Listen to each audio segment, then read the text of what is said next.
ઘણા વ્યક્તિને એની પાસે હોય ને એનાથી વધારે બતાવવાની ટેવ હોય. અરે અમારે તો આટલા આમ કારખાના છે, અમારે તો આમ છે, અમારે તો આમ છે, અમારે તો બહુ સારું છે. પણ જો આપણી પાસે હોય ને એનાથી વધારે બતાવીને એટલે શું થાય ખબર છે? એક તો સગાવાલાની ડિમાન્ડ આવે, કોઈક વસ્તુ, પૈસા કે બીજી કોઈ રીતે મદદની. ખરેખર તમે કરી શકો એવી પરિસ્થિતિ ન હોય, પણ તમે મોટી મોટી વાત કરી હોય ને એ આવે તો શું થાય?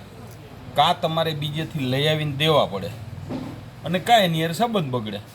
શું કહે એની પાસે છે પણ દેતો નથી. એક તમને દાખલો આપું, મોટી મોટી કરવામાં શું નુકસાની જાય નહીં. મારે એક મિત્ર જમીન વાવે છે, 30 વીઘા જમીન વાવે છે અને 2 લાખ રૂપિયામાં હાંખે રાખે છે જમીન. હવે 2 લાખ રૂપિયામાં હાંખે રાખે છે ને, તો એ એક વખત એની સોસાયટીમાં બેઠા હતા ને તો એને વાત કરી એ કે 2 લાખ હાંખી દઉં પણ મારે 13-14 લાખ રૂપિયાની આ વર્ષે પેદાશ આવી.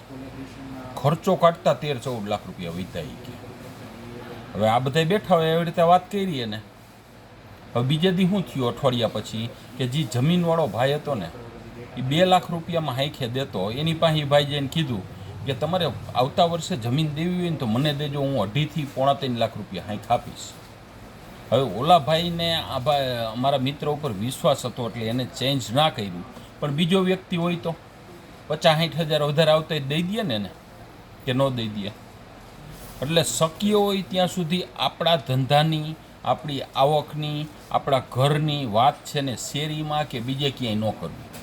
શેરીમાં બેઠા હોય ને તો વાત કરવાની છે ને સામાજિક ચર્ચા કરવાની. આપણા પર્સનલ જે કાંઈ વ્યૂ છે એ જાહેર ન કરવા. આપણા ઘરના સંબંધો, આપણા પતિ હારે, પત્ની હારે કે બીજા બાળકો હારે કે જે કાંઈ સંબંધો હોય ને એ જાહેર નહીં કરવાના. પછી આપણી પાસે જે કાંઈ પ્રોપર્ટી હોય ને જાહેર નહીં કરવાની. જાહેર કરવાથી શું ફાયદો થવાનો? કાંઈ ફાયદો થવાનો છે? પછી બીજું, આપણી પાસે કાંઈ નથી તો એ જાહેર નહીં કરવાનું. આપણે એમ કહેવું મારી પાસે કાંઈ નથી એટલે માણસોની નજર બદલી જશે અને તમારા ઉપર દયાભાવ આવી જાય કે આ બિચારા છે. હવે ખરેખર આપણે આપણું કમાઈ આપણે ખાવા પીવામાં કાંઈ વાંધો આવતો નથી, આપણે આપણું કરી લઈએ છીએ. છતાંય આપણે એવું જાહેર કરી કે મારે તો હમણાં ધંધામાં મંદી છે અને આમાં કાંઈ આવક નથી ને હમણાં આમ છે ને તેમ છે, તો સામેના માણસની નજર આપણા ઉપર તરત બદલાઈ જશે અને તરત આપણે બિચારામાં ગણાઈ જાવ.